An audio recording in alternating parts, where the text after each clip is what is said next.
Okay, good. Good. Right. Yeah. Right. So we have this part, the user interface. So in this user interface, we configure all the different aspects of the project. So in the project definition, here you define which type of architecture you're using, the region, the currency, and also the projection system. Then we have the equipment database. Here you give the information of the different cables, docks, splice closures, splitters, and cabinets, and all that. So you add the technical and monetary information of each equipment. Then, well, yeah. Question. When you say projection, this is what kind of projection? We get different projections from different inputs. Yeah, you define in which projection you want to export the data. We will need to export a different projection. If it's necessary, for example, in that depends on the country and also the how in the inventory system how it works. For example, in France, the systems and generally you work with Lambert and 93. And in the UK, you work with 27700, so it's a British projection. I think that for for Israel, we work with the projection that is used there. Even the data pretreatment was done with this projection, and I think it was actually provided by you. So this is how you configure. Sometimes we cannot guarantee 100% that it will be on the same projection. So the question is, I understand there is no problem for statics to export in any projection. No, right? Yeah, exactly. Okay, good. So the worst thing that will happen is that we export a file in a different projection than what it was stored. Okay, yeah. Understood. Yes, okay, exactly. So okay, let's continue. Yeah. And then we have here network optimization. So you can optimize the node positioning if you wanted to have an upstream to the cluster, center to the cluster, and also the routing. So there are different options. We're gonna check that, and cabling and docks. So which cables and which docks you will use for the design. Then, yeah. Then we have the map. So how we find the layer structure. This is the legend, and the tools and attribute tables. So we're gonna learn how to work with the map editing tools. And also something important is that every time you amend or make a manual modification, you can rerun the system and also export the amendment. So for example, like the splice plan or the cabling diagram is updated as well once you make a modification. So this is important because in some cases, some companies, what they do is that they produce a first design, they amend it, then they export the data, including the splice plans and all that. They go and they do field survey. And when they get information from the field survey, they, depending on the process, they can update the first version as well. So they updated the information from field survey and produce a second version or even a third version, maybe a definite version that will be exported eventually to an inventory system. So that's why it's very handy to use the star and the map as well. And yeah, we're gonna work about the output data and data model. So yeah, this is basically when you integrate with other system or you want to produce specific results, where to find the right information in star data model. Okay. All right, so we continue here. Right, so something important that you can understand is that static star is used in different stages, different stages of the studies. So it could be used for preliminary designs, high-level designs, and low-level design. So we have a large experience in doing preliminary studies. So this is basically when you want to perhaps answer bids, or you want to have a first idea of your network and the cost of your network, and maybe make a decision on whether or not you will serve a specific area. So yeah, we use a star for this. We also use it for high-level design. So this is more accurate. Generally speaking, in this stage in high-level design, you already know the definite location of your OLT or some other nodes, and perhaps some information from field survey. So here you want to have a more accurate result to start also the survey process. So accurate bill of material and having control of tendering and subcontracting as well. And finally, we have the low-level design. So this is when you most of the time you go to the distribution level, and you want to optimize in detail the design and obtain a cable diagram and export the data. And I think that in maybe you are in a bit of everything, right? So in some cases, not all the time you're answering bids. In some cases, you're gonna build it anyway. So you will use star for having a high-level design. But in some other cases, you'd like to have a first idea of the cost of a network and do a preliminary study and evaluate the bill of material. So this is why star is quite flexible. So we go on here. Okay, so well, this is more about. So this is something I already explained. Something interesting is that maybe this part, right? So we have these are the characteristics of the software. Something that perhaps I didn't mention before. It works with GIS, let's say, concept. So we can easily work with other tools like FME, RGs. Okay, for some projects, the data exported by Star is used or reused with other systems like QGIS, and some people make amendments or print the design to export it or whatever. We also work with other softwares like FME. So this is for data pretreatment and all that. So we can integrate easily in a workflow with other systems. So we've done this extensively with other operators. Right. So this is the most important part here. And okay, so we have the first part. We have the input data preparation. So the data will be loaded into supports in Star. So supports are containers for infrastructure pathways, nodes, or endpoints. Something important is that the quality of the input data is very impacts a lot in the results. So the data Star auto detects the spatial reference system, and it also has have some tools for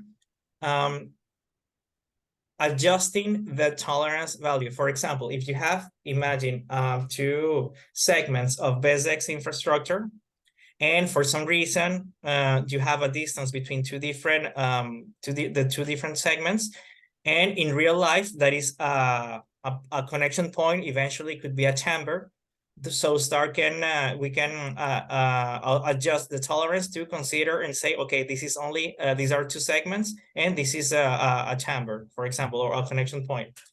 For connecting the houses or the nodes, you need the punctual infrastructure. So this is what we call the punctual infrastructure, like points that divide the different segments. So this is for connecting houses, putting the cables from houses to the infrastructure, or nodes to infrastructure. The segments, the lines are mandatory for the linear optical elements, for example, the cables and the ducts as well. Okay. So we'll see that more in detail. So there are several tools that we use for preparing data. Could be QGIS.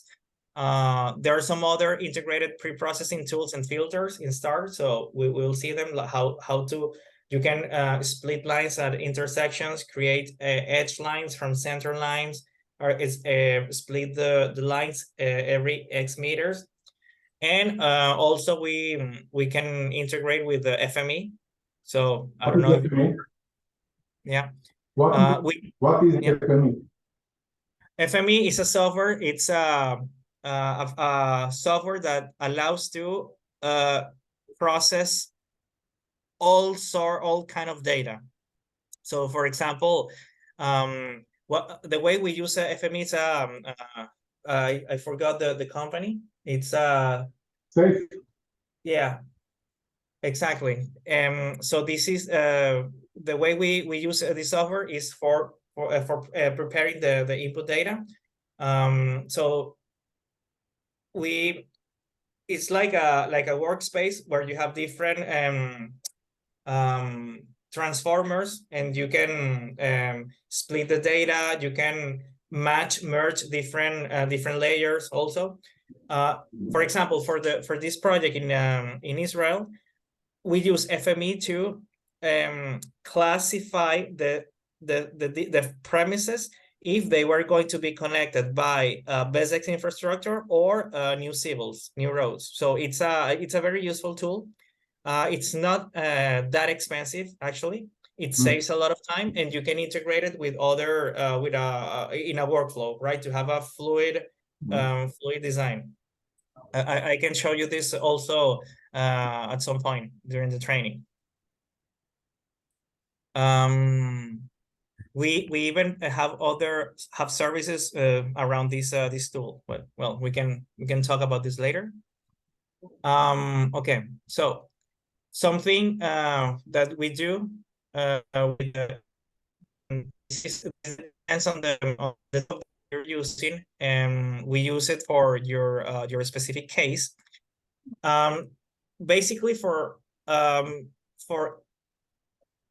FTTH, you have 3 different types of infrastructure. So, well, you have 2, but you have subgroups. So you can have existing underground infrastructure, overhead lines, or new trenches, civil work. The way you deal with this data is different. For example, when you have underground conduits, like for the case of France, could be Orange or PIA infrastructure in the UK. You have BESX infrastructure that is underground.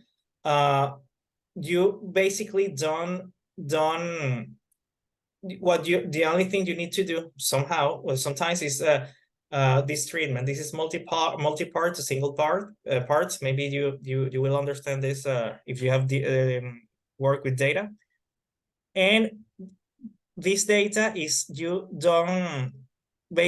generally don't use any special pre-treatment, because this is a data or a type of data that you cannot modify. I don't know if in BESX case it's possible, but for example, Orange, you cannot as an operator or a service provider, you cannot, for example, easily open and split a duct, right? So you can connect only in existing chambers. Correct. Right. For PIA, it's possible in some cases, but you need to ask for permission. But you're allowed to build a satellite chamber, then split a duct, and then, well, put your cables and all that. What is PIA? What does it stand for?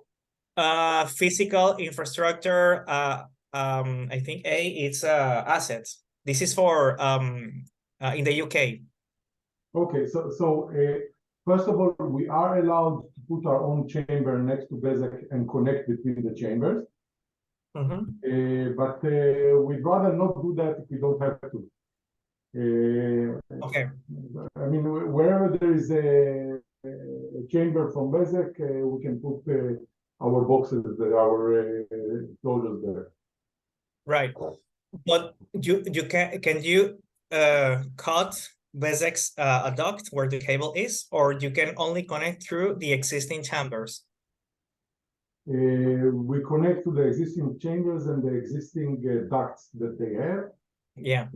For every cable that we push through or pull through an existing duct, we have to request an asset number from Bezeq, and for every action that we do, like pulling a cable or installing a closure or even entering to do maintenance, we have to request a job code 48 hours in advance. Okay. But this is operation. I mean, from our perspective, PIA can be, I mean, there are places that we will do our own infrastructure branching from the existing Bezeq manholes, or we will install new overhead lines on our own poles when Right. there is nothing there. Right. So the way you would use Bezeq's infrastructure is as you get the data, right? So you have one segment from one chamber to the other, and there's a duct in between those chambers. So you basically don't do any pre-treatment in that with that layer. Yeah, we don't. We use what they have. Exactly. So, for example, in other cases for overhead lines, you might, I mean, if there's an existing overhead lines, you kind of do the same. You leave because you have the poles and you have the lines between poles, right? Right. So you can leave it like this. But in some cases, if you want to simulate an overhead line, a non-existing overhead line, or not necessarily non-existing, as an example, in France, there's a stage in the process where you don't have the pole information, the exact location of the poles before doing field survey. But you know that the average distance between poles is 40 meters, 35 or 40 meters. So what you can do for a high-level design is to take one, could be perhaps the road layer as input data, and split it every 40 meters to recreate the overhead infrastructure.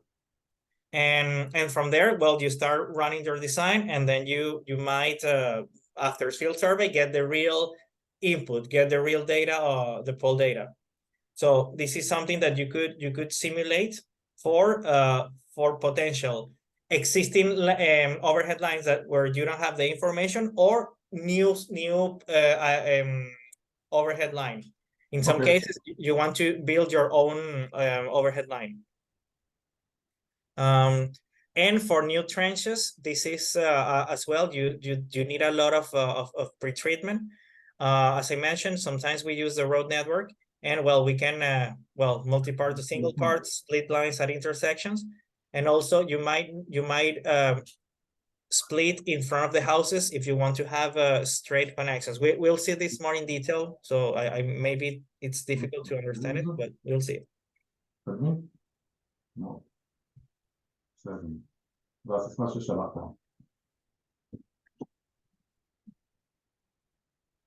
אוקיי, בסדר גמור. תודה רבה. תודה. ביי. Now the server is up.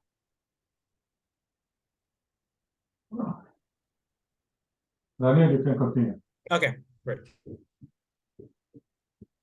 Right. So this is the general, I mean, this is not always the case, but this is the general workflow, how you configure Star. You have first the initial project, you open the software, you configure the region, name, currency, and application. So if it's, again, if FTTH or FTT, fiber to the antenna, whatever, then you configure the infrastructure. So you load the data and also configure the pathway interconnection. Then you configure the network architecture. So you create your different network supports and set up the automatic clustering if this is the case, if you want the software to calculate them automatically. If not, you can import the data as well.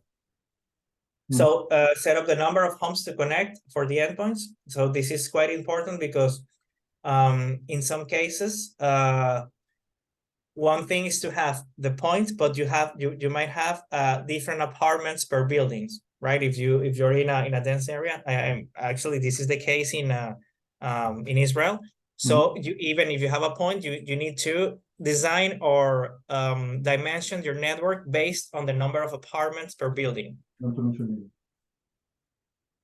And well, you configure the node endpoints, infrastructure connections. We're gonna check that also later. And then you can configure the cabling. So you create the cables enclosures in the equipment database. And also you define which cables can be used per level, for example, per feeder, per distribution, per drop, and also which type of splice closure. In some cases, if the database is very large, so to speak, the software will try to find the most cost-effective solution. This is why it's important to be sharp with this configuration, because you might even though it might be cheaper to have a specific equipment or cable. For the engineering rules, you might have some constraints, so you need to also configure this in the cabling rules. Then, well, you have ducts and microducts. So how do you tell the software which cables would be within each microduct, and how do you form your microducts assemblies?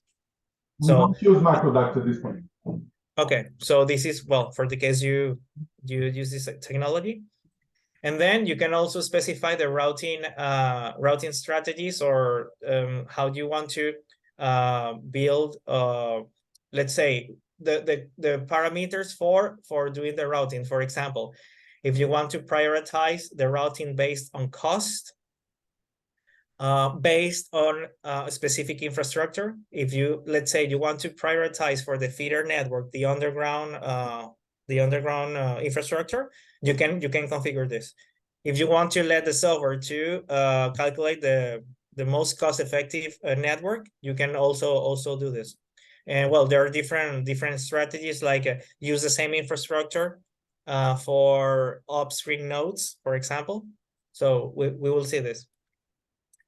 And finally, well, map modification. So this is more when you go to detailed design. Generally speaking, when you run large areas, let's say more than, I would say, 2.5 Ks premises or houses, what you want to produce is a very accurate result with a single run of the software. And yeah, that because this is for then doing field survey or other things. But when you go to detailed design, it's better to split the area in smaller areas so you can go more into detail. So this is a very common workflow that we have seen. Again, I'm trying to understand. So first you say we do a big high-level design, we optimize it for nothing, and then we go into the neighborhoods and optimize again? No, no, exactly. No. Go on, Daniel.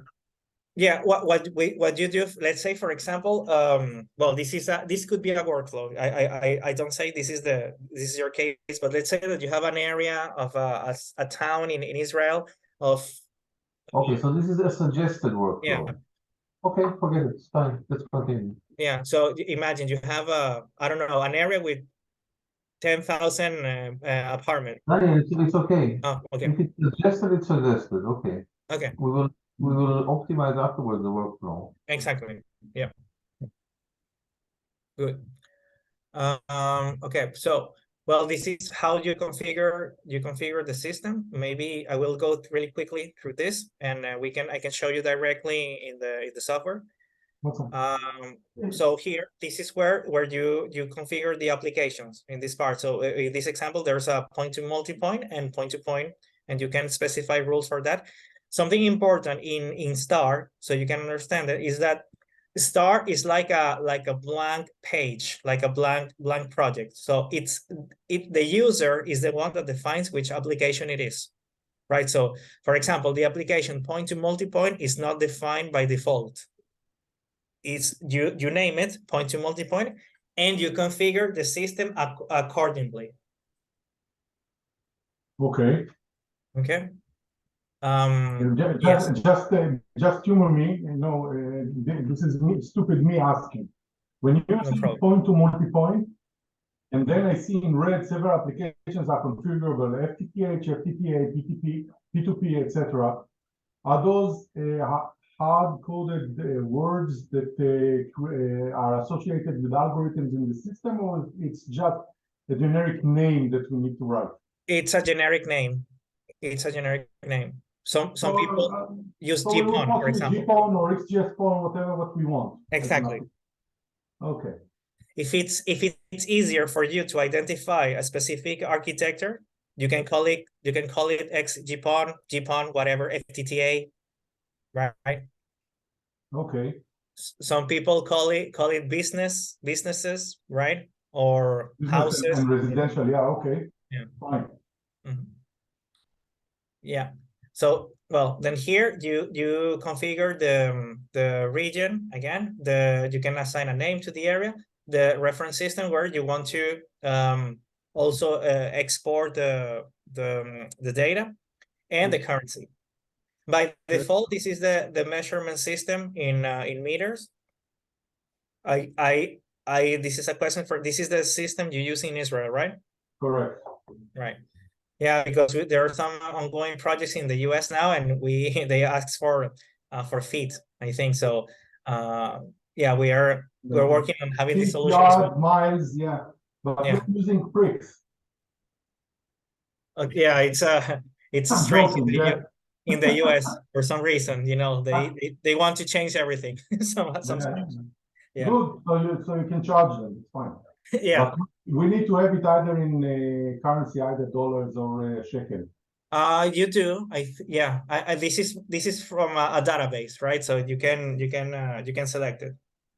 Okay, we need to define the currency. Yeah, the thing with the measurement system is that there might be an impact also in the projection and the export layers, you know. So it's not that straightforward, you know. So yeah, this is an ongoing research. Okay. And finally, here you have the input data and also all the technical GIS layer. And well, you can also see here after you run it how it's updated. So well, we'll have a look at this. Then this is the equipment database, and this is an example or on the different bundles in the database. So you have cabinets and racks, you have cables, splice closures, and this is an example how you configure the database. So you give a name, right? So you have product name, model number. So this is also the user can introduce this and give this info. You also give the price, the unit price, and the capacity. So for example, this splice closure 144, it's a closure that performs 144 splices. And you can also specify the port diameters. So this is very important. Okay.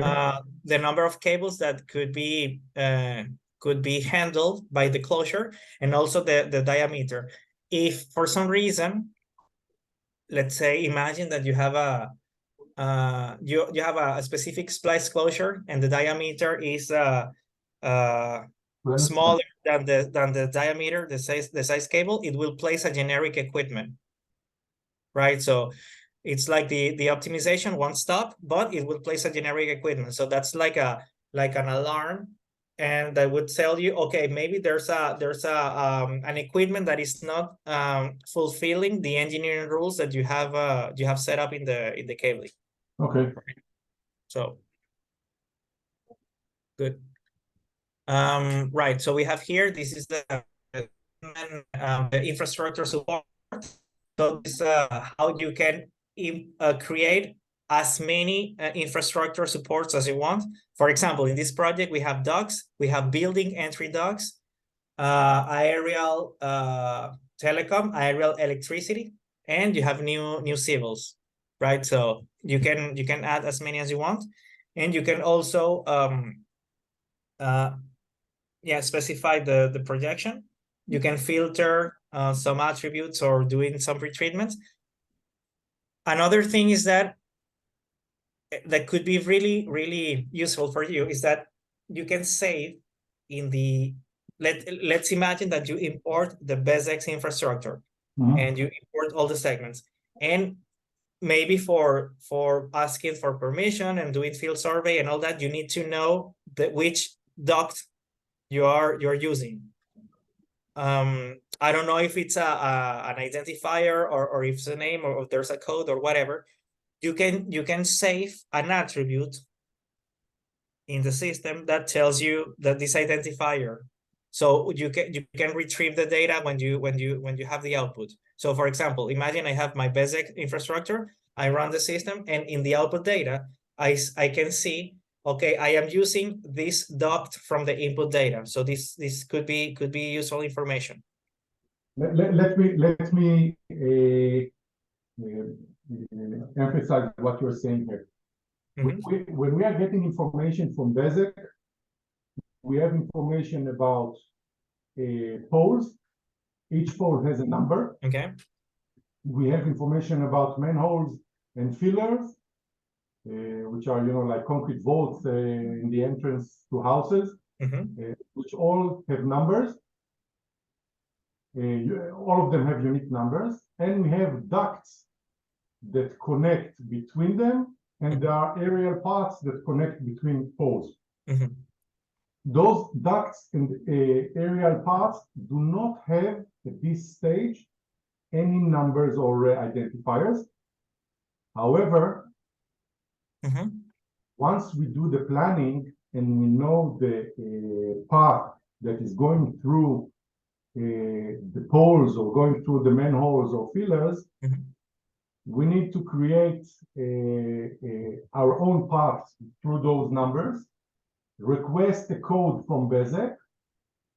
Once we get the code, we need to have it written somewhere so we can associate it with the relevant path. And there are some rules.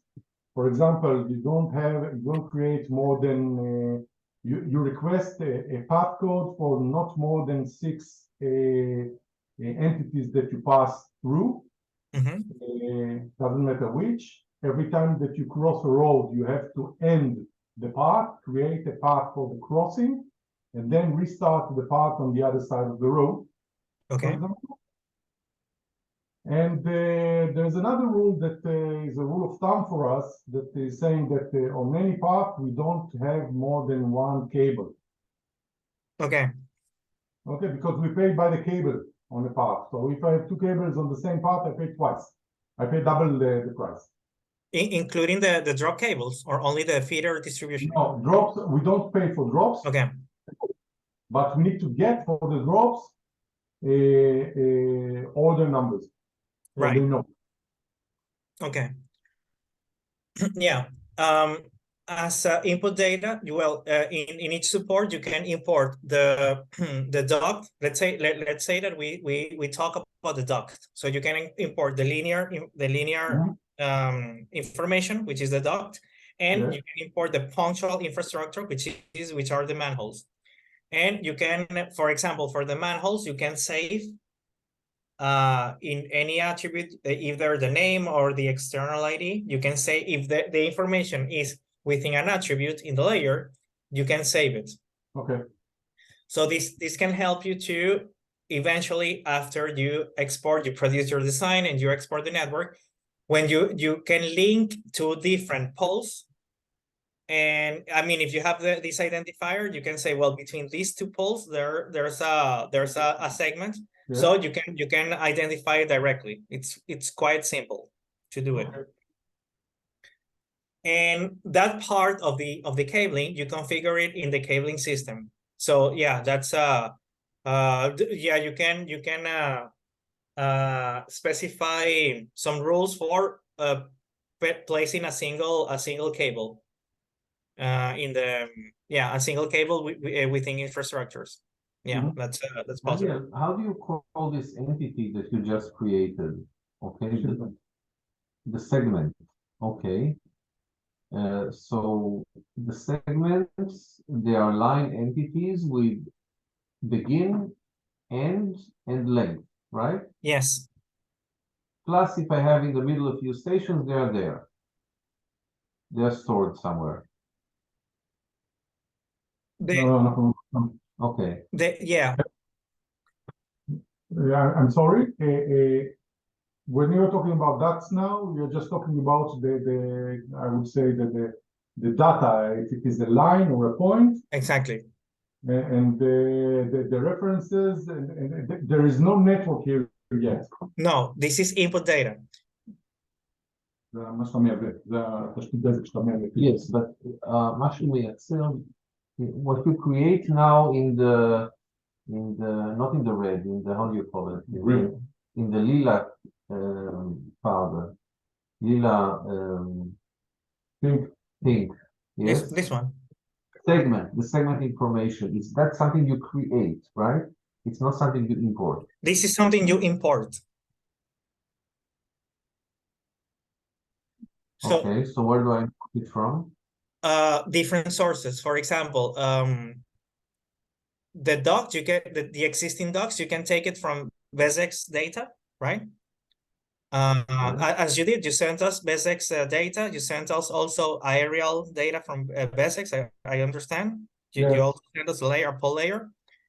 And this one, you take it from, could be OpenStreetMap. Actually, this is what we did. We took the road data from OpenStreetMap. Okay. Okay. So this data has also attributes. And in these attributes, you can select them and say, well, I want to keep this info from this layer in the outputs. So it could be, for example, if you have BESX layer in doc layer, and you have the manholes, for example, and you have the identifier, you can keep this identifier in the system. So you will see it in the output data. Okay, so I think for us, the segments will be very interesting. We can afterwards go more deeper into, right? So not now, but later on, when we actually work with this, give me some ideas what we do. Yeah, I mean, just one question. You said that you imported streets from OpenStreetMap, and you have the docs from BESX. So is it possible to combine information both from OpenStreetMap and the docs into the data attributes for, let's say, docs? So I have in the name, I have the street name, and the external ID, I have, let's say, the phone number. Yeah. Yes, actually, yeah, this is part of the data pre-treatment that you can establish. Okay, so it's up to us to do it. We just need to know how to do it. Okay. Yeah, so we don't use OpenStreetMap. We have our own, let's say, national data sources for the streets. Right. And the buildings. The fact that we can do the combination between different sources to create a segment is good. Yeah, that's what I did. Yeah. Yeah, that's interesting. I mean, if you have a rich data source, that could be, we can advise how to do it. Okay. We can advise you and yeah. Yes, that's interesting. And something important is that when you import it in the support this layer, you can keep a reference always. In many projects, what we do is that we for example keep the external ID of an element, and when they finish the whole design and they want to retrieve a specific information, they always use this external ID as a pivot, right? To move from different layers and different sources, information sources. This is good. Okay. Yeah. We do the lengths geometry is automatic in lengths, yeah? The Lengths. when you have the length geometry, is it created automatically? The calculates it? Yeah. Yeah, okay. It's automatic, but also if there's an attribute in the original layer that has a length, you can import it, right? You can say, well, take this info from this attribute. But yeah, it can be calculated by the system. עכשיו תשים גיאומטרי, זה משנה. הוא יכול לעשות חשבון לבד, או שאתה יכול לעשות אימפורט, מה שבא. Okay, good. Let's move on. Okay. Another thing, final before moving to the next slide, is that again, as it happened with the project tab, this is a blank support, and you define with your rules and the data, even the name, right? So docs, right. You can call it BESEX or whatever, and you define it with your rules, which type of infrastructure it is, right? So it's like a blank support. Okay. Perfect infrastructure for me. Okay, good. Right. We move on, and okay, so this is the network architecture and tab and how it works. So the network architecture works with as a hierarchy. Sorry, Daniel, one question. Okay, regarding our license and what we can do. Let's say I uploaded a project which consists out of I don't know, that's filler, whatever. I made my segments, etc. What is the point in which I need to stop, export, save this as an archive, and move to the next project? Well, you can. Is the license limited? That's the question. Where is the limitation? Well, actually, the stat limitation, there's no limit in how you use the license. However, you can run or open, let's say, a start project and run it once per a single time per project. So one license works with one project. If that answers your question. You can run 100,000 points, but you can only run one project at a time because they have license for one user. Okay, so exactly. If I work on Rahat, I need to close Rahat, export everything, and then work on a new project called my partner. Yes. Yeah. Okay, good. Right. If you want to work in parallel, we need to license. The upload and download of projects from the archive, how much time does it take? Depends. I honestly, based on my experience, I think how the most let's say the heavier layer, generally speaking, is the OpenStreetMap, the road layer, because it has a lot of information. So depending also on the size of a project, if you want to run an HLD with a 10K, that's gonna take longer than a project with 1,000, for example, for detailed design. And also depends on how heavy the layers are. From my experience, this layer OpenStreetMap is very heavy, so it's better to keep only the necessary information. For example, you take out, I don't know if it's the case in Israel, but in some countries you don't use the highways, for example, for building network, right? So it's better to filter these elements and to lighten the layer, In some areas we do have highways, but not a lot. But it doesn't matter. I mean, I understand what you're saying, and assuming that we have our own, let's say, road infrastructure, which is road data, which is not OpenStreetMap, we can upload that instead of OpenStreetMap. Exactly, and I recommend you to filter as much as possible. Get rid of the information or the elements that you don't need. Daniel, give me a feeling. A town with 1,000 buildings, how much time do you upload or download such a project? Just a feeling. 1,000. Well, that's very fast.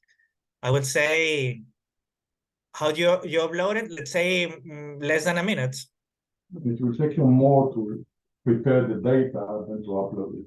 I mean, you will work 2 days to prepare the data, and then it will upload in a minute, and then you start working with the design. That's it. I agree, but I'll upload and download the design 10 times a day. It doesn't matter, but because once he enters, then you enter, then okay, no, that's what I wanted to know. So 1 minute. Okay. That we need to create. Yeah. Another. I'm gonna throw. Hang on, I need to translate something to Russian. Okay. נורא פשוט לעבוד מסודר. Очень важно работать по порядку.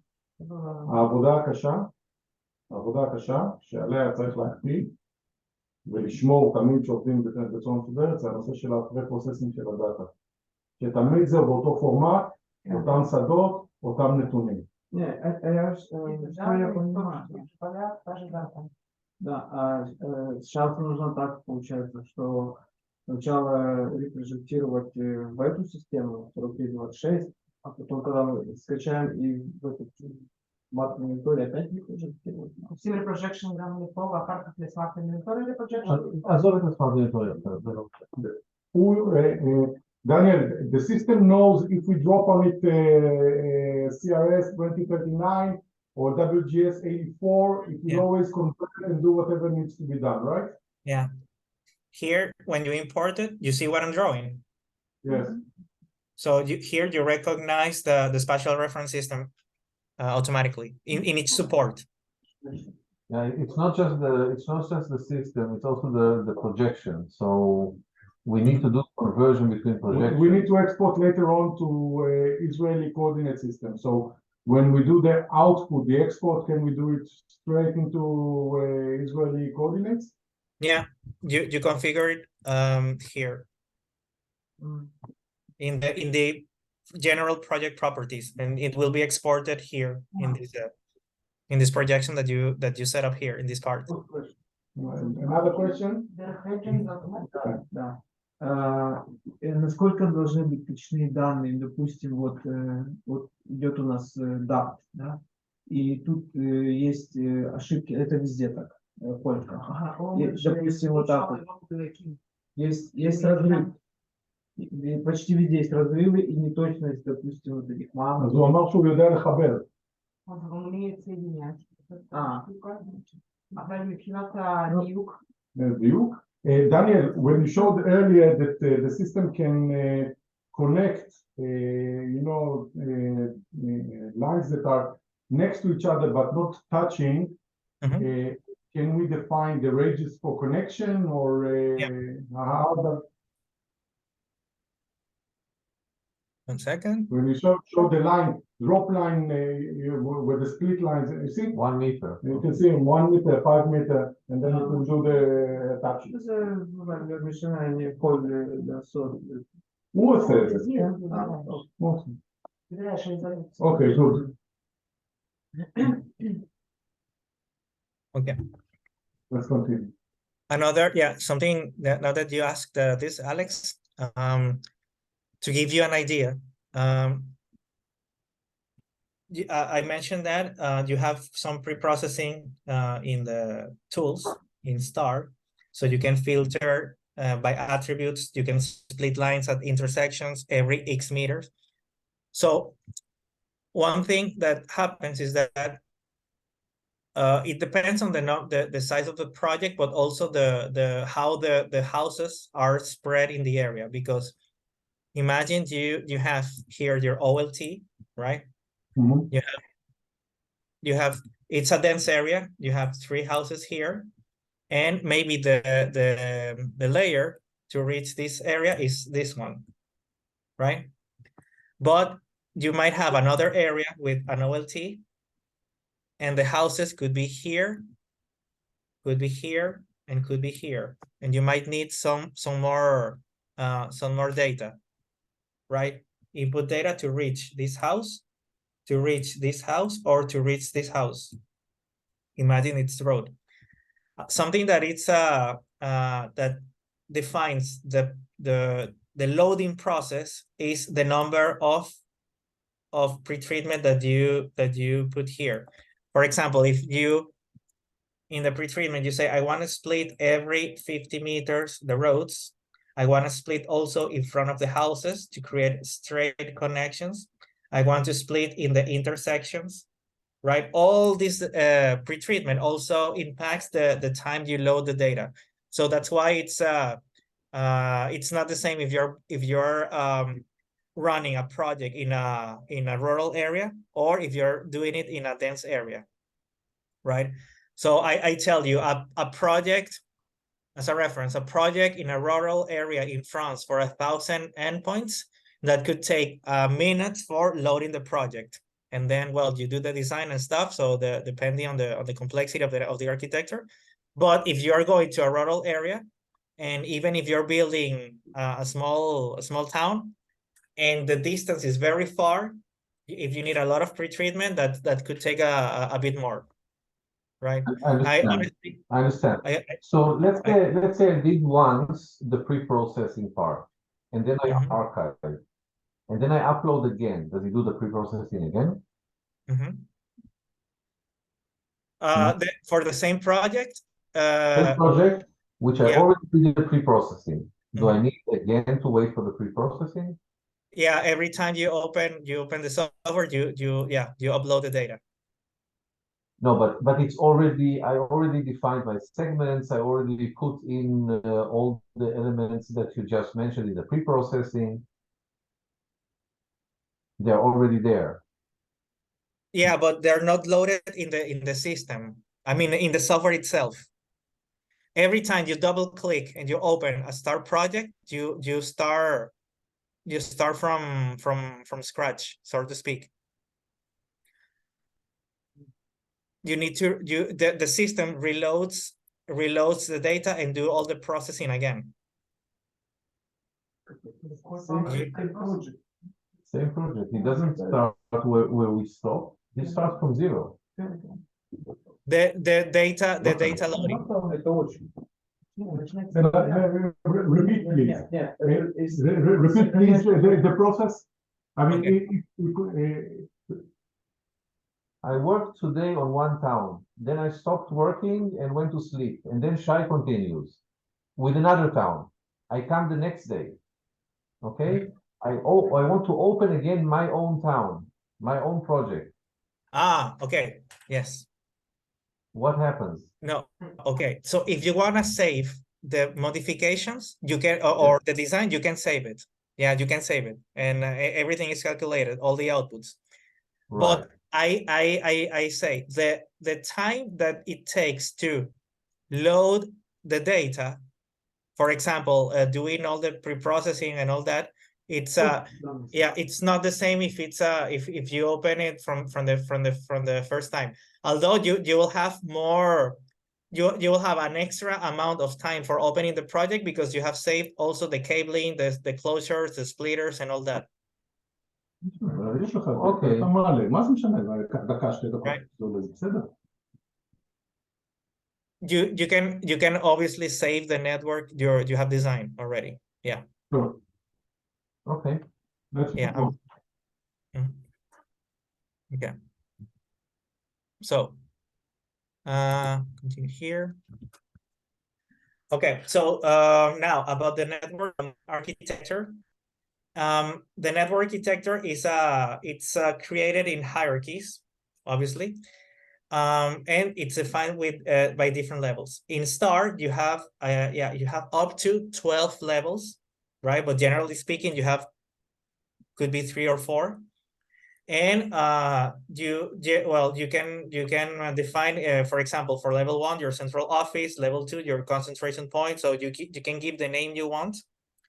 And another thing is that you not necessarily need to start by the central office, right? So let's say that you can imagine a workflow where you have a very first design where you calculate your OLT, FCP, right? And FDT, your distribution. And then you have your premises, right? So you have all level 1, 2, 3, and the premises are level 10 in Star. So let's say that you can run an entire project to have a first design. But then if you want to move to a detailed design and you want to split your project, you can start with level 2 or level 3, for example. And you can have a work in a small area to make some amendments. Not necessarily you need to have a project that starts with level 1. It is not necessarily the case. So so this is an example. You have central office, fiber concentration point, and for example, level 4 could be FDT, and level 10 the endpoints. in some cases, well, you can define also where is your feeder network in the software and the distribution. So they are, they have a special tag in the outputs. Another thing is that the splice closures not necessarily are present within nodes, are in this layer, but you could have imagine a closure for performing a mid-span joint, but there are no splitters there, and you won't see it in this layer, but you will see it in the layer splice closure. So not all the levels are populated as well. Actually, I think for the example of neighborhood 28 and 29, there was no level 2 like FCP because it was not defined. But yeah, that depends on the configuration. So how does it look in star in the interface? It's like this. So you can define different supports. Again, these are like blank supports, and you define your different levels, and also you define which engineering rules are within each container. So, for example, feeder network levels 1 and 2, distribution level 3 and 4, right? So could be, well, from 2 to up to 10, and drops or level 10 could be could be from the last level up to the drops. You can have also several containers for the drops, and you can class them. Imagine you have a container for single dwelling units, right? Single houses, and you can specify rules for this type of houses. You can have large buildings and specify rules for these large buildings, or antennas, for example, right? So you can have as many endpoints or level 10 supports as you want. So how does it work here? And this is part of the two very important tabs that you can define. Imagine you want to calculate your nodes automatically. You can define in the support, you can define the size of the cluster, so a minimum or a maximum of endpoints, a maximum distance per infrastructure, so the size of your cluster in terms of distance, the number of segments, or if you want to put them in the upstream or center to the cluster, right? So if it's mandatory, so many parameters. And in the dimensioning, for example, you can define the spare fibers per node, and also you specify your splitters. And you see here that I have different tabs, both point to multi-point, point to point, right? And I can define specific rules per application. So this is where you see the applications that you have defined already in your project properties tab. Is that clear? Yeah. Okay. Good. So we continue. Right. So again, coordinate system. You can also this is for the endpoints. Here's where you save also the attributes for the name of the house, the address, for example. Also the if there's a post code, right, for the house, you can save it here if you have it in the attribute table, and you also define the premises. There are some other tools for a filter the endpoints and all that. So we'll have a look at this in detail. Right. So we have a few identifiers for the buildings. It depends on the town. Okay. But we can change the name of the fields here, right? Yeah. Okay. Sure. Actually, you can have you can have also several configuration. Imagine you have a rule 1, you have a configuration, so many new rules. You have rule 2, and depending on which town you're you are, you can use any configuration you want. So imagine that in rule 1, I take the attribute X as name, but in rule 2, I take the attribute Y, right? So you don't necessarily need to configure the whole thing all every time, but you can select a specific rule, and it will take the attributes and everything automatically. Okay. Right. And the rules are a set of rules per project, right? Are a set of rules per project, but you can reuse the same rules for several different projects. Agreed. But in one project, I can only do one set of rules. Not necessarily. I mean, Oh. you can have a rule that, let's say, imagine you have a town and you want to say, I want to try an architecture with 1 to 32, one splitting level of 1 to 32. This is my rule 1. I run it, I have my output. And you can have another rule to say, well, I have two splitting levels in cascade, but I use the same input data, the same infrastructure, the same OLT, and the same endpoints, right? Yeah. And I have a different rules in my intermediate nodes, for example, or in my cabling. But you use the same area, different rules, and you can run it and then get the results as well. Okay. That's good.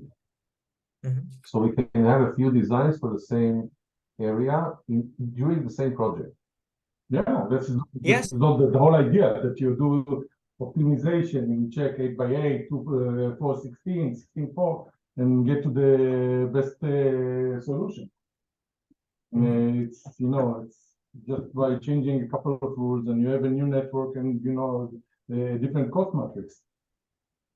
Yes. Yeah. Now, if I have in the same project different areas, some streets I do with rule 1 and some streets with rule 2, how can we do that? Or that's too complicated? You need to split it into different projects. Mm-hmm. Yeah. Imagine you have one town, you can divide it, and you want to use two different rules. You can split the data, because something important to mention is that star does not work with as a database. So this is like you run the project in the area and in the input data that you select. So star doesn't know that, okay, this is area 1 or area 2. No, it takes if you have to select it yourself. I want to run it in this area, and I want to use rule 1 in this area, right? Okay. So you can do it. So now I do a polygon on my own and say run with R1. Yes. Okay. And can I can save the results afterwards? Under a different name? How do I save it? Yeah, you can export it, and in the output folder, call it output R1. Now, I select my second configuration, I run it, and I want to export the results to the layer output, to the folder, output folder called output run2. And you can always get the results from each, okay, each type folder includes afterwards a lot of shape files, or do I get a PDF? What do I get at the end? You get GIS, could be shape files, KMZ. Also, you get also some CSV files, Excel files for the splice plans and cabling diagram. Okay, so every time I run, I get the whole list of sub-levels of digital design, of optical design. It's up to you what you want to export. There's I will show you, there's a window where you can select which exports you want to get. Okay, so this is helpful, very helpful. Yeah. Optical design, splicing. He's doing the splicing. Yes. Yeah. Yes.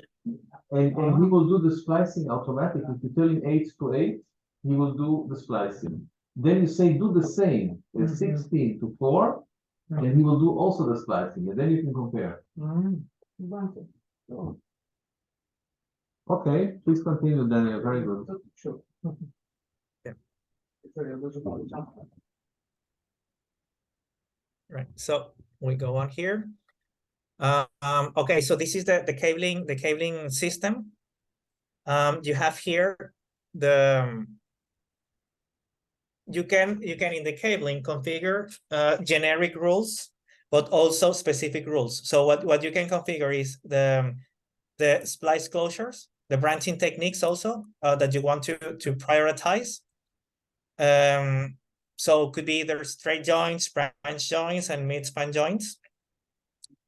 And also the cost per splice. So STAR is gonna assess what is the best solution in terms of cost effectiveness. So this is a parameter that, well, we need to see if there's a specific rule and you want to prioritize. For example, imagine you want to prioritize a mid-span joint because you want to use one cable as much as possible. But if the cost per splice that you put in the system is too high, it might prefer to place two cables instead of one, right? So you might need to play with the with this parameter. Anyway, this is a bit based on experience, you know. But in general terms, what you do here, you specify your branching techniques, your equipment, and also here the cables, which cables you're gonna use per level, right? Also, if there's an excess length, if there's for example, how do you call that in English? Pair, loops. Yeah, the loops, or for example, when you have a pole and the cable. Slack, yeah, slack. Pair. So you can, well, obviously this is not I mean an exact value, but you can say, well, there's I can add an excess, and you will have the excess in the attribute, in an attribute.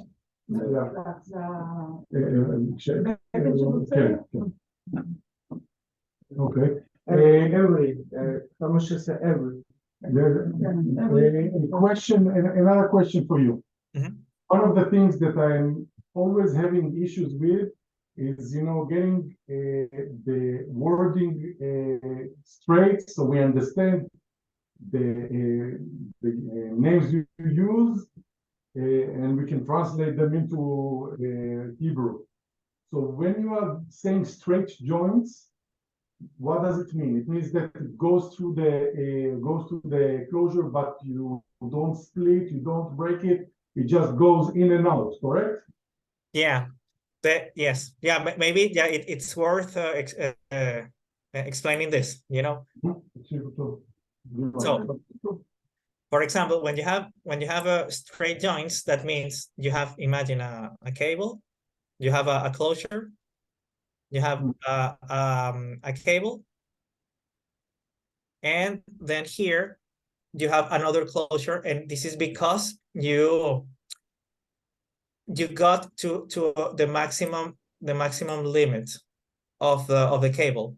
Even though there's no closure, there are no nodes in between, the cables have a finite length, right? So you need to place another closure. So this would be cable 1, and cable 2 would be from here to, let's say, this is cable 2, right? To another closure, for example. Okay. So you can define the strain joint a maximum length of cable, even though there's not a real branching or whatever, but you can define the maximum length of your cable, right? That it's here you will see that you will have a splice closure, and the function, because you have an attribute called I think it's use type, the use type, the attribute. It's a joint, branch joint.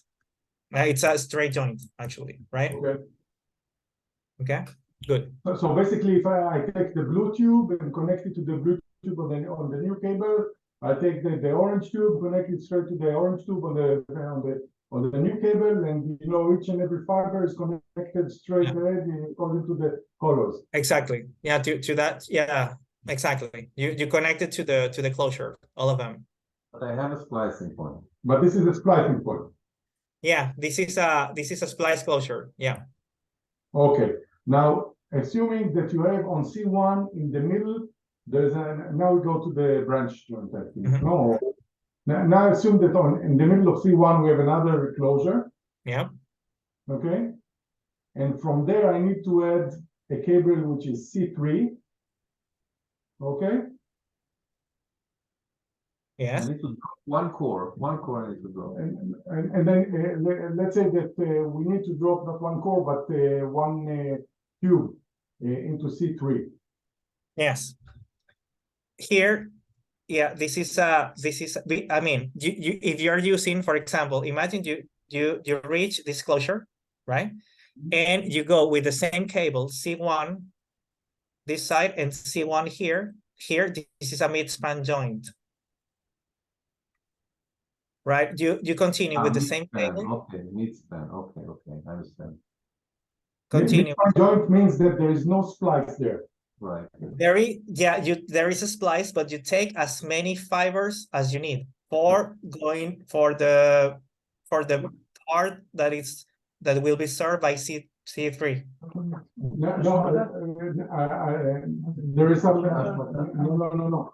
We call this I don't know how we call it, but assume that the cable C1 goes into the closure. Yeah. Okay. I have 4 tubes. 3 tubes continue out without touching them into C1, going into the C2 cable. Yeah. But the 4th tube is going to C3. Yes. And I need to do splicing. So 3 tubes we don't splicing at all. How about this? Okay, so it's like passing through. Yeah. I mean, you will see it in the fiber in the splice plan. You will see it as pass through. But there is no splicing. The splice will be for the 4th tube. Yes.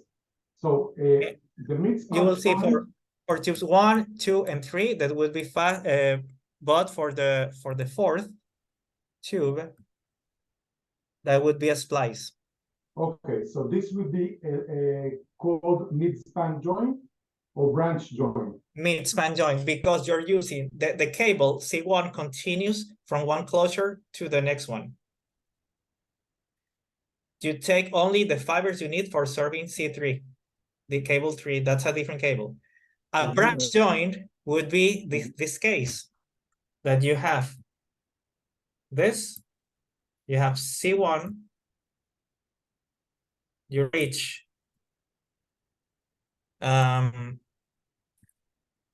this closure, right, to C3. But here there's another cable, C2. The C1 stops here, stops there. Okay. There is a branch. This is a branch joint. Okay, so everything is being spliced. Yeah, everything will be spliced. You continue with a different cable to C2 and another cable to C3. That's a branch. Yeah. So the mid-span joint would be only what is going to C3 in the previous scenario, right? Yeah, exactly. Yeah. Okay. Ashmata. Branch. Okay. Understood. Perfect. Good. Yeah. So now, let's talk about splicing. Used and spare fiber needs. What does it mean? Just below the midspan.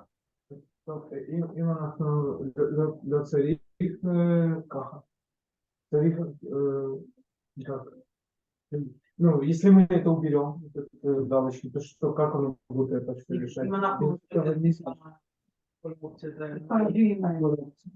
What happens if we don't check all those options? If you don't, you will have a star connection. Like point to point? Yeah. Right. Okay.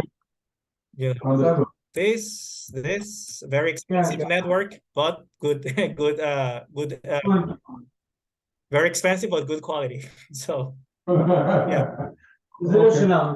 Yeah, exactly. Now splicing used and spare fiber need.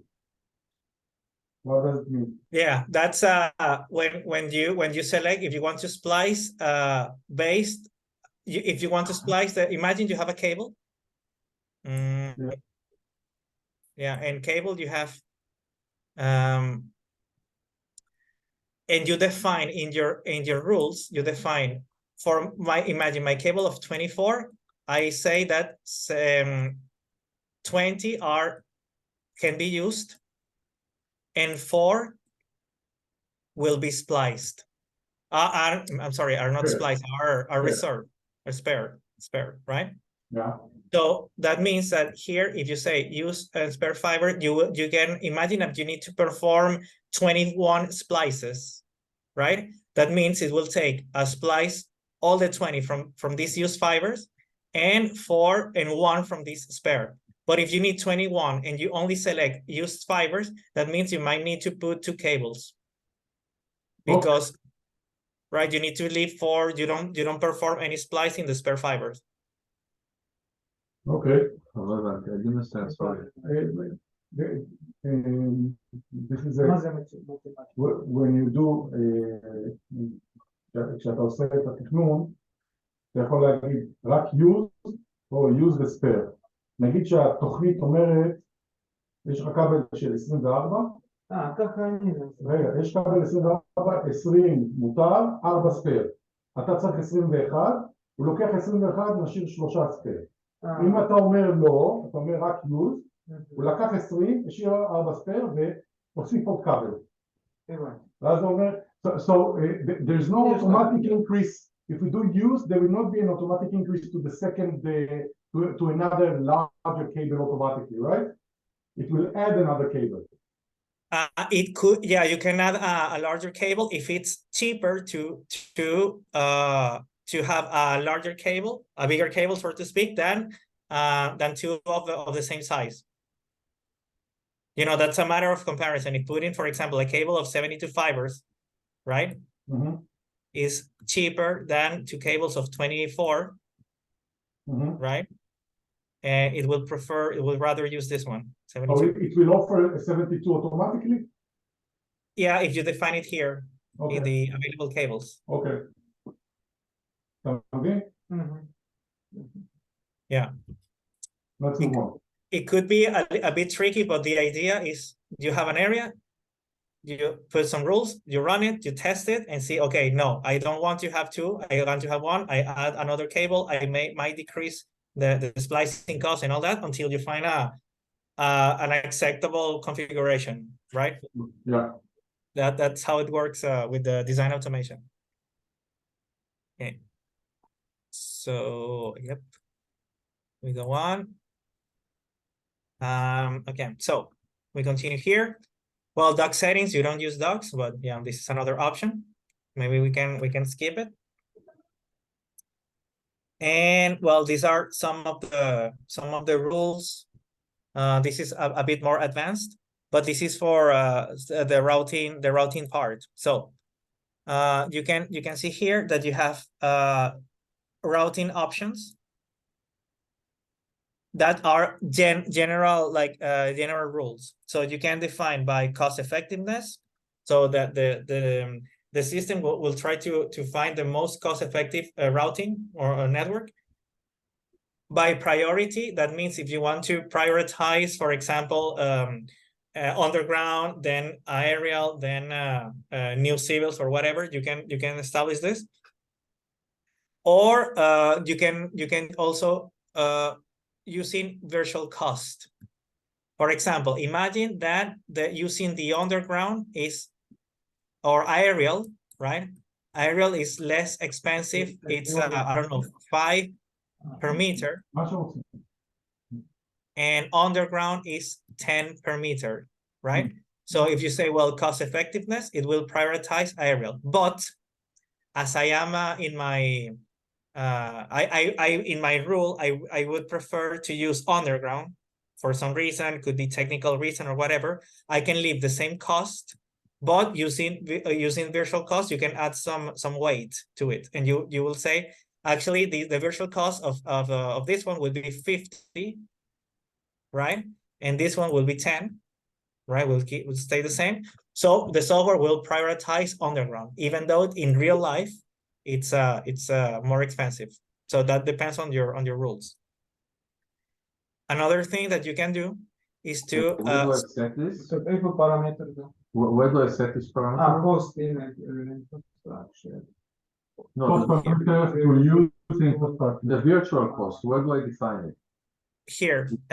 So when you select it, you will see it in the software. There's a window that will open, and you can add the values. It's the third option.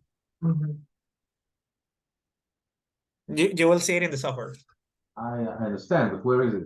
It's not Here. on the screen. It's not on the screen. In which screen do you define the weights, or which table? Optimizer. Okay, and where in the optimizer, if I select by cost effectiveness using virtual cost, where do I insert them? No, but where do I put 50 instead of 5? Here, Per when you meter. select this option, there's a window that will appear.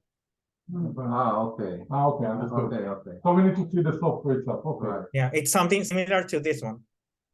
Yeah. Okay, understood. For example, if you select by priority and you say in level 2, imagine that in my engineering rules, the feeder can be only the feeder cable can be only used in a underground infrastructure. I say, well, for level 2, even though I define as a general rule cost effectiveness, right? In level 2 feeder, I will use priority 1, the basic infrastructure, for example. Right, so you can define priorities. When you select this option, you will have a similar window where you can put the price. Okay. Good. So yeah, we continue here. Right. So well, this is some advanced options like distance, line of sight, cost of the implementation, cost of line per premise, you know, so it's a different routing depending on which option you give more weight, right? So, well, this is a matter of playing as well with the software. And well, this is an important tab. This is the results. These are the results. So when you finish running a project, there's a tab called results, where you have all the information on your network. So linear infrastructure, cables, equipment, and all that. And something that you need to check is this one, the nodes, but also the endpoints. So you have here, you have an idea on which endpoints were not served, were served, not served, or out of reach. There could be different reasons for this, and this will help you enhance your configuration and also know, understand why, if the configuration is good enough. For example, if I have a lot of endpoints that are not served, it's very likely that there's a problem with my engineering rules, or there's a missing input data, right? So this is a value that is very important to check. Then we need to check it for every run. I'm sorry? No, I'm saying that we need to check this for every run. Sure. Yeah, indeed.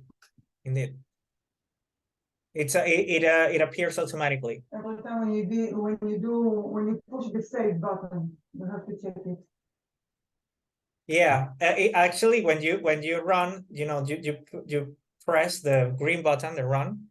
The window that opens automatically is this one in the software. Right. So yeah, it's important to check this. The results. This is like a very first idea of the outputs, but obviously you can then check in detail the layers and also the reports, right? Like the project summary. You can check also all the reports. But yeah, this is the first thing you see after a run is finished. Okay. And well, we have the map. yeah, maybe this, well, we'll check it in detail in the software, but basically with the map, you can do many things. You can visualize, obviously, the network in an area. There are also something important, the maps that you can see here, OpenStreetMap, but there are other possibilities, and you can even use other external maps as a base map in the system. Okay. And if you want to use, say, another map, Yeah, like like Bing or Google or even GovMap in Israel. yeah, some of them are in the system already, so you can select them. But if you have the URL of this base map, you can import it as well. So we can give it a try. Okay. Right. So, well, this is how to activate the advanced mode symbology. Yeah. Can we upload the auto photos in? Can you upload? IR photos. No, you cannot. You cannot see the photos. Okay. However, you can see you can see Google Street View. You can access Google Street View directly to check the latest pictures, but you cannot, import photos. Yeah. Right. So these are, well, the symbology. It's custom symbology. You have also the labels with all the different attributes. Right. You can also use context layers. So, for example, if there's imagine you have a layer with the parcels. Well, imagine it's not in the map, but you have a shapefile with the parcels, like, for example, the houses like this, and this is important information for you, for the drops or whatever. You can import it as context layer, and that will help you with the design. I mean, this is not as input data, but for example, if you're making a modification, a manual modification, you can use this layer as a context layer for changing that for support.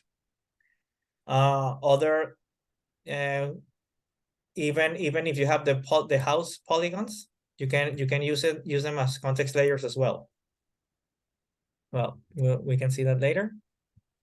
So the layers are visible, but they are not part of the calculation. Exactly. If you possess the shapefile, you can import it, but they're not part of they're not used by the software as input data. Okay.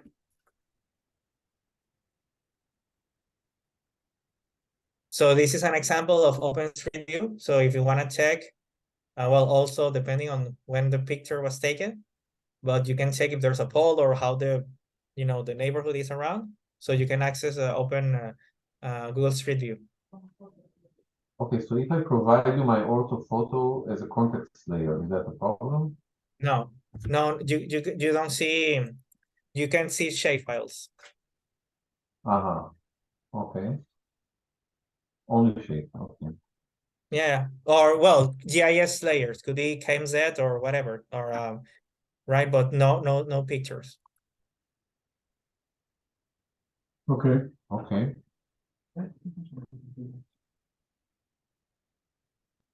And well, here these are some tools on the map that you can use to move one element to one place to the other, one chamber to the other, or one pole to the other, right? So this is more. I think we can leave this for the last session, because in the last session the plan was to work on the map, to show you this, but you have tools for creating an endpoint. Creating a node, for example, even an endpoint. Imagine that in the original shapefile or data, you don't have the information on a building. You can create a building on the map, assign the number of premises, and then add it to the network design. Also create a closure or whatever. You can do it with the tools on the map. Question: if the map made an automatic design, can I then change a specific cluster here? Can you repeat, Alex, please? let's say we made a design and we have, I don't know, 100 clusters, okay? Now I want to take one of them and expand it outside of the logical boundaries of the rules. Is it possible? Do you want to expand the polygon? Yes. Let's say I define 50 meters from the pole and I want to expand it now to 150 meters from the pole. Only one of them. Manually. Is it possible? Yes, but that's through a workaround. So let me see if I understand you. So you have a first rule. Imagine you have this is your underground aerial, whatever. Yes. You have one house, one house, one house. Yes. And on the other side. And your first rule was, okay, 50 meters, and you reach the 50 meters, and I create my distribution box. Yes. And I have here my my cluster. Right. FCP. And now I want to add these houses to this cluster. Yes, I don't want a new cluster. I want them to add it to this one. Okay, if that's the case, well, there are two things you need to do. You need to first, in the architecture tab, you need to modify the maximum distance, because if you say, well, 50 meters, then you change it, you increase it to 150, right? Because if you don't change that and the distance from this endpoint to the node surpasses 50 meters, it won't be connected. I don't Right. want to do it in the automatic ruling. I want to do it manually only for one cluster. Yeah, but you need to change the generic rule, because the generic rule is 50. So you can do a first run. You have you have a look at your design, then you change the maximum distance to 150. But I don't want to change it in the whole town. I just want to change. No, it okay. That's a good question. So why? Because imagine that you want to calculate the FDT automatically, right? So you have a first project. Okay, I have a blank area. I have my houses, and I want to calculate my clusters automatically. And let's say 50 meters, right? I put 50 meters here. So in the first run, I will calculate my nodes. So imagine I put here this node, right? And I calculate the clusters. I have my polygon for this area. Yeah. If the nodes are already placed from here to from the second run up to the last one, you won't calculate the nodes again. They are already there. Okay. So that's why if you have another area, let's say here in the south, and I have my nodes here, and they are already, there's already a polygon, right? They are already served. When you run it and you calculate the nodes, automatically the system tells which is the parent node of each endpoint. So imagine if I have this distribution 1, the parent node will be 1, 1, 1, and 1. For this endpoint, if this is the distribution point 2, it will be the parent node will be 2, 2, 2, and 2. So when I run the second, the third time, what it matters is which is the parent node of each element of each endpoint. So if I change, for example, from 50 meters to 150 meters, what will happen is that I might include in the cluster, in the second run, I might include these endpoints that are here, right? Yeah. And not only that, I might need to also manually use this tool. Well, it's not here on the map. There's a tool called assign parent node, and for these two endpoints, I need to tell them which is the parent node. So I will say, well, for this very good, very good. Number 2. Okay, so saying Manual change in cluster, manual in cluster. Then we use assign parent node, right? Exactly. But again, you can say, well, my parent node is number 2, but if that distance surpasses the 50 meters, it won't be connected, even though it's a parent node. But you know, there's a tag in the data model. There's a tag and tells you, okay, it's not connected because it's too far. So Right. what you do is you increase from 250 meters. You run it again, and this will be eventually connected. And that doesn't modify this at all. It because doesn't modify the others. Okay. the assignation is already done. Yes. We have a question here. Мы можем не зависеть же, правильно, от метража, просто вот как он говорит, вычислять. И брать эту зону столько, сколько потребуется. Делать, не считать по количеству метров вот этот FCP. Просто брать, допустим, сколько программа посчитает нужным домов подключенных. לפי הכמות בתים שהתוכנה כן יכולה לעשות את זה, לחשב את זה אוטומטית. בתים והפאקים. Can you create the polygons based on the number of houses to be connected rather than distance? Sure. Actually, Yeah, of course. maybe in a previous slide. It says we need to define if it's 32 or 64. We need to define that. Take a look. Number of termination. Maximum target. Minimum 4, maximum. No, 64. Can we put 64? What do we put there? ואתה יכול להגיד מקסימום דיסטנס 300 מטר או 150, ואז זה יותר גדול. זה FCP zone. This is arbitrary. I mean, you can say I don't care about this distance, so I put like nothing, 0.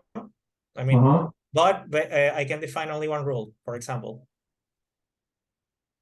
Daniel, do I get an optical link budget calculated also? Yeah. FDT zone, FCP.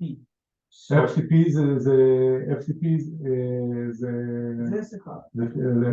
S1, FDT F2, level 4. זה FDT. זה S2. FCP ככה. האם אפשר ב-FCP לעשות ככה? כן, FCP. צריך לדעת כמה, radius. So if we talk about FCP rather than FDT, can you also do an FCP based on the amount of connected users to the FCP? Yeah, every level has this same tab. לכל level אתה עושה rule שלו. כן, אני, לא FCP זונה, אני תסתכל כמה יש בתים, בליסטי. כמה יש בתים קרובים אחד לשני, ומה אתה עושה? Да, и вот эти я беру в FCP зону. הבתים האלו הוא שם ל-FCP זון. הבתים שהכי קרובים אחד לשני, הוא לוקח ושם את זה ל-FCP זון. יעשה אותו דבר, אופטימיזציה. Okay, let's move on. Yeah, every node has the same. The same. I think the question is going in the direction. We are trying to define FCP zones that the S1 splitters are in the same closure. So we will have a few FCPs that are sitting in the same closure. Is that possible? Yes. So imagine what you can do is you define a number of houses, and in the splice closure dimensioning, you define a maximum. So for example, if you have a maximum of 144 splices and you have a node that serves I don't know, 300 or something premises or whatever, you need more than 300, you will place several closures in the same node. Okay, so how do I join them into one big closure?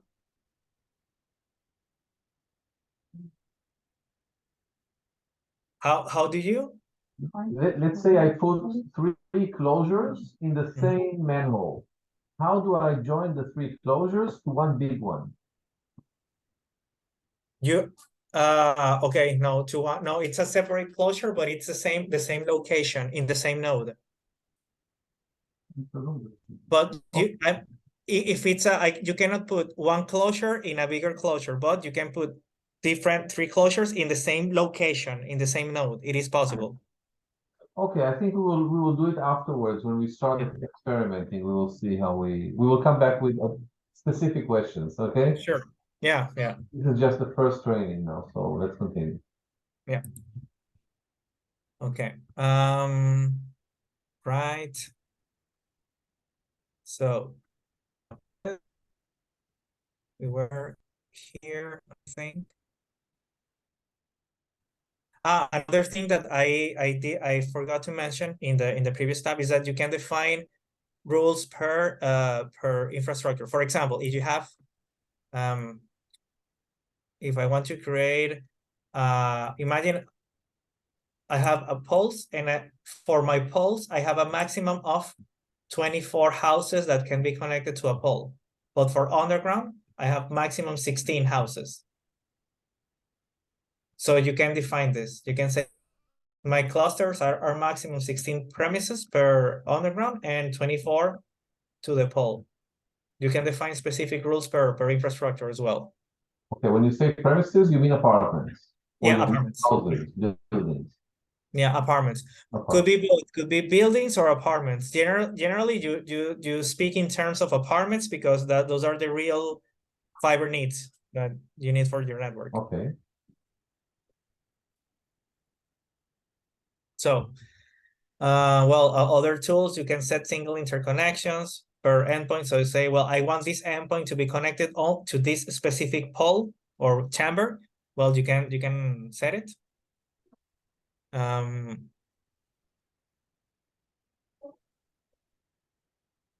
We have here. Another thing is that you can create a split line. So if you want to create a manhole, for example, in new civils, you can do it.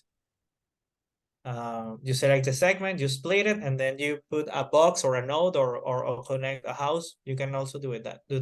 Okay, so I manually place an element there. Yeah. Okay.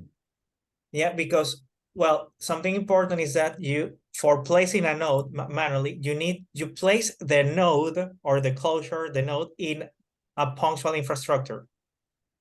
So let's say that you have this segment, and you want to place a node here. If the point doesn't exist, you cannot do it. I mean, imagine you select the tool add node. The tool has a snapping function, right? So if there's no point, you will not find the snap, right?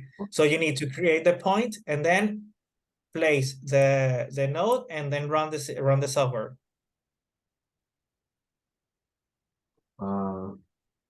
Yeah. You lost me for a second here. Okay. Yeah. So I think if you show it on the actual system, it's easier. Yeah, I think yeah, definitely. Right. So okay. So we have this. Well, you can merge pathways, merge separate or merge nodes. I mean, if you have two clusters and you want to merge them into one, it's possible. Obviously, the system will verify that it follows the engineering rules. Yeah, that's it. Yeah, all this is better when we see it in the software on the map. So something here, this is quite important. The data model, all the elements in star, all the layers are linked between each other, right? They belong to a model. So what type of exports or do you have? You can have the project file, start project file. So this is an SD-Proj. I will explain you what the difference between an SD-Proj and an SD-config is in one of the examples. So you have a project summary report and Excel file. You have infrastructure, you have network nodes, endpoints, pathways, access structures, and the infrastructure tree. So the network nodes is the outputs of the network architecture. So you have the OLT, in our example, level 1, level 2, 3, you have all the nodes here. You have the information on which splitters, which closures, and all that, the cost also, and of that particular node. You have this network endpoints shapefile with all the level 10. Network pathways, this is the linear infrastructure that was used for building the network. So imagine you have as input data, you have I have my underground, I have my aerial line, and I only used maybe I will use in blue. Imagine my network goes like this, right? Goes like this. Network pathways will only have the infrastructure that was used from the input, not the one that was obviously not used. And this is important because you have, imagine if you have a segment, a network segment, you can recognize through which type of infrastructure is going, and also the cost associated. Yes. Yeah. Есть question. רגע, just a minute. А если у нас нету там еще какой-нибудь структуры, сама не может придумать? אם אין Ну, לנו есть дома. infrastructure שם, אז אני יכולה לייצר את זה. כן, כן, כן. Да? Just one thing, Daniel.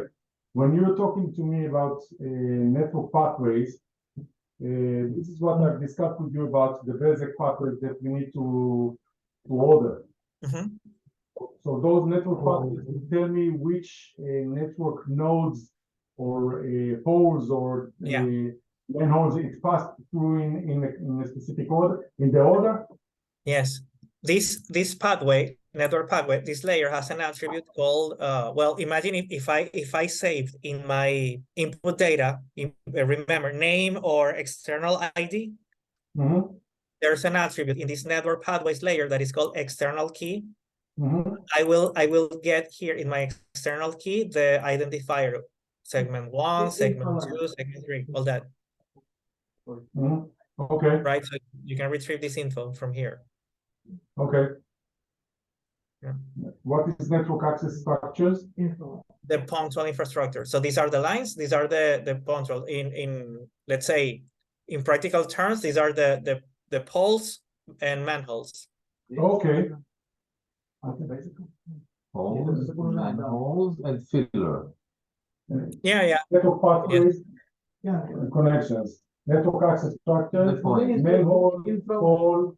כן, זה lines וזה פה וזה points. Lines and points. Yes, yes. Yeah. Okay. Network infrastructure tree in XML is the hierarchy. Yeah. 1, 4, 10, etc. Yeah, this is the hierarchy between the pathways and the access structures of all the infrastructure. Do we need to import this into QGIS, for example? No, actually, this is very useful for well, this is another product that we have. It's called the phaser tool, but this is useful for example, knowing which infrastructure is like mandatory or very important. For example, imagine you have this feeder network, right? And you can know from this infrastructure tree if this segment of feeder network will serve a big area or a small area. And maybe you say, well, actually this segment is the most important one I have for serving most of the houses. here you have the hierarchy of the relationship between the endpoints and all the infrastructure to reach the OLT, so to speak. Okay. Right. So we have developed another tool called the phaser tool that is uses many layers, but this is one that uses for determining the main let's say, imagine you want to know what is the percentage of network I can build using only basic infrastructure, right? Mm-hmm. So you can use this report with other ones to know that and say, well, okay, using this segment of basic infrastructure, I can reach 60% of my network. If I add a bit more here, maybe I will need some civils here, but this next segment of basic infrastructure, I can reach up to 80%. So maybe it will tell you, actually, it's worth building this tiny segment of new civils to reach more houses, right? To build ourselves, yes.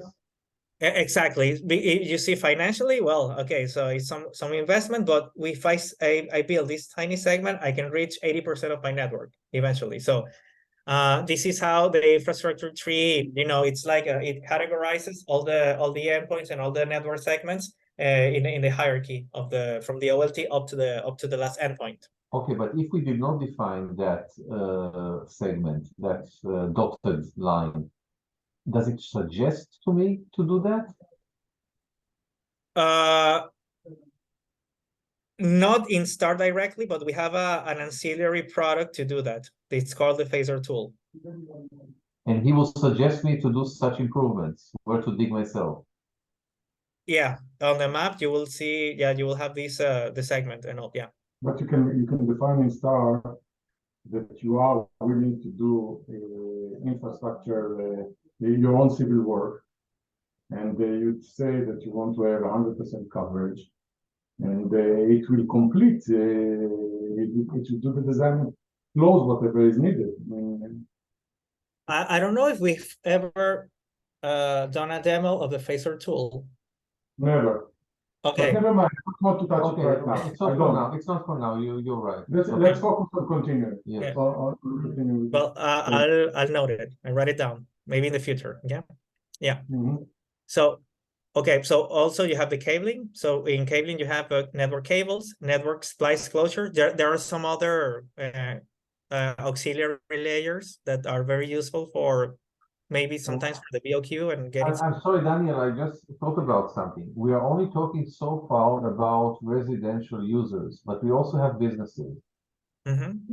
Can I assign weights to these kind of customers that are different than the residential users? What do you mean with weight?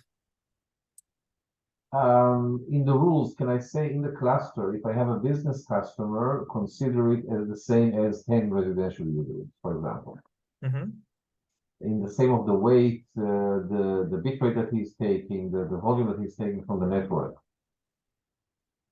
Yeah, do you mean if you can assign a specific rule or a special way? Yes. A specific Yes, rule. because if I have 2-3 businesses, they are equivalent to a cluster of home residential users. Mm-hmm. I can then not take 64 anymore, right? Yeah.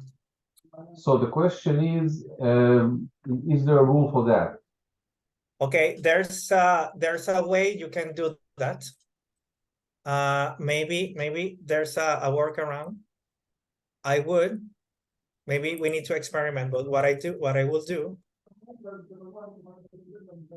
Let's just write it to the side and we'll return to it later, okay? Yeah, but okay. Just a quick hint. I would put the businesses in another support, Mm-hmm. and maybe create a specific support for only the business. So we do another layer. You say another level. Yeah. Let's say level 9 will be businesses.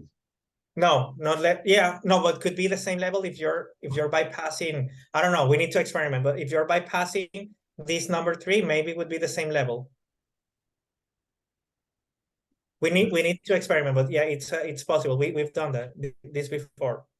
Depending on the data and the workflow, we can include a single or two runs also of a star in the same project.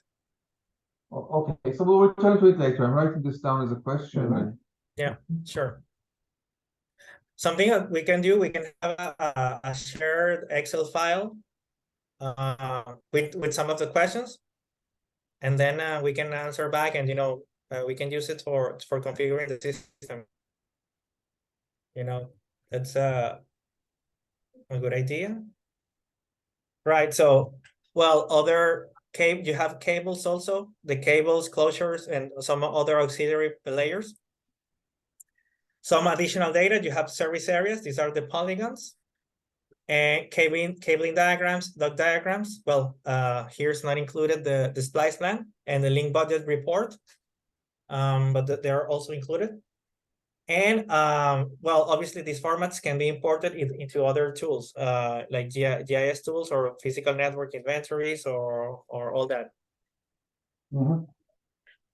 Okay. What else? Right. So this is a way you can export the data.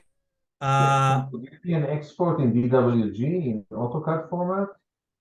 Yeah, DXG actually. I think DWG it's DXG. DXF. Yeah. DXF. Okay. Exactly. Yeah. I'm not sure. Import the same thing. Yeah, you can import these kind of files. However, in some cases, they are not georeferentiated, so we add a pre-treatment step before. We worked extensively with a customer in Eastern Europe that only had DWG files. So we created an FME input process, and we added like a coordinate system, some georeference data, and we then the project can start. So we have some experience. We can help you out there. Okay, is this process included in our pricing, or is it something new? No, something new. It's in the service part, but the service is to let you know, to guide you on what to do. But if you want to have a script or something, I need to check the proposal. But we can help you out to say, okay, maybe you should do this or that. Yeah, we can guide you to do it. Okay. Now, when you say a script, can we write scripts on your application, on your database? In FME, well, if you know how to do it, yes, we know how to do scripts. The question is, what do you use as language, or give us an API or whatever? Or how? No, it's I'm talking about FME.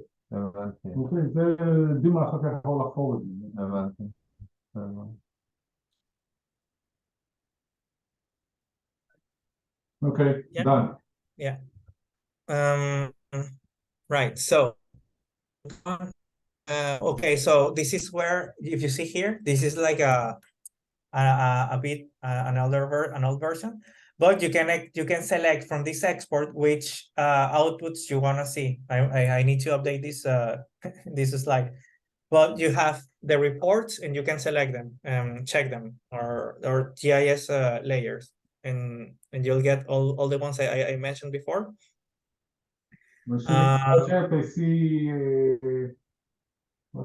Okay. Yeah, this is an old version. I will show you with the latest version. Okay. All the experts you can see. And this is a summary of all the reports that we produced automatically. So this is a BOQ BOM cabling diagram, the splice plan, and well, the duct diagram. Maybe you don't need this, but yeah, these are by default. So one thing about the BOQ. So this is the BOQ, the standard BOQ produced by STAR. In any case, I shared a BOQ template, a model of BOQ that was used in the UK, and I think that Shai, you think it's it's a good Yes, build.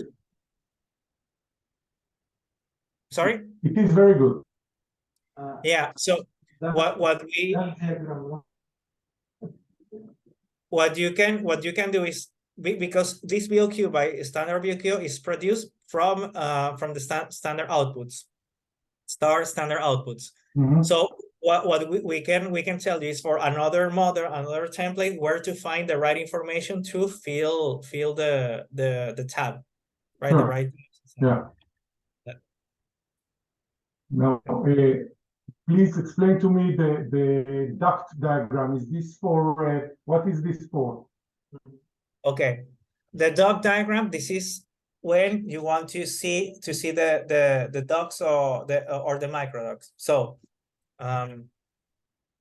here you have which cable is within each duct, and you have the duct identifier and the length of the duct. So, for example, you see here you have duct 14. It's the cable of 24 fibers has this length, and it goes within the microduct 1 to 12/8. And the same goes for this other cable that is going to both go into the same duct. They both they go to the same duct. Yes.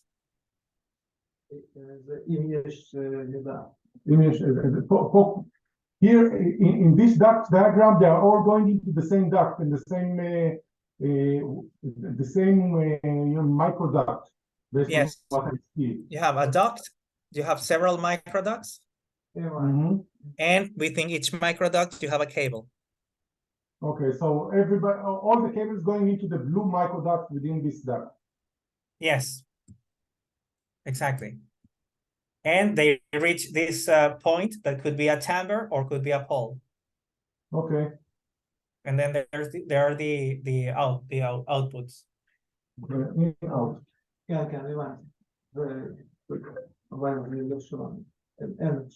אצלנו יש רק באחד, זה בסדר. זה בסדר, אם יש, גם הקבלינג דיאגרם מצוין. זה אני יכול לשון בשקט. כן. נכון. נכון. There is some dancing going around here between planners. They are saying they can go to sleep at night instead of working manually. So I'm happy. I'm sorry? I'm saying people are dancing here. Oh, really? Yeah. Yeah, we'll save you some time. That's good. Yeah. That's the whole point.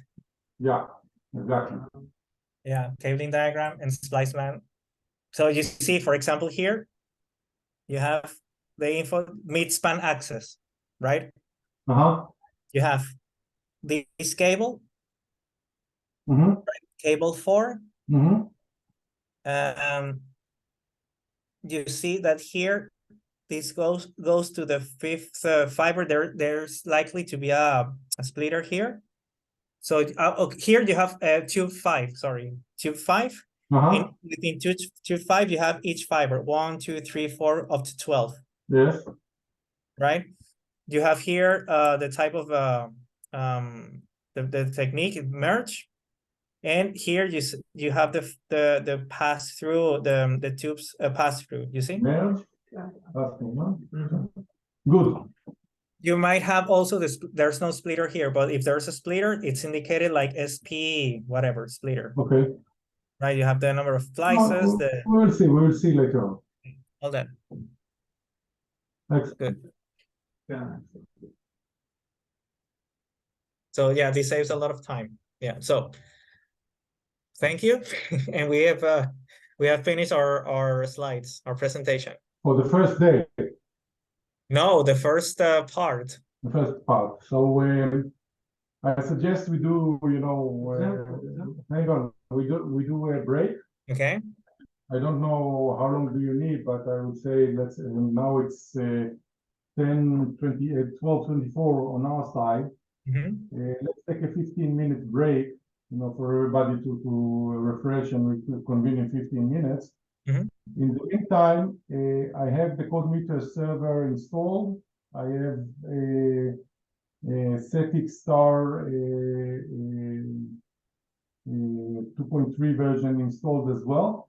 Mhm. So I mean, if you have a license file to send me, I can upload it so we can try and see that everything is connected. But I mean, you can do it later as well. Let's take a 15-minute break and then we continue with your syllabus. Okay, sure, perfect. So when we come back, I will show you also a project that we configured from scratch, and then I can show you the one I prepared for the neighborhood 28 and 29. Excellent. Okay, good. So see you in 15 minutes. See you in 15 minutes. Thank you very much, Tanya. We'll get back to the same Zoom. Yeah, I'm not disconnecting. I'm not disconnecting. No, me neither. I'm stopping the recording.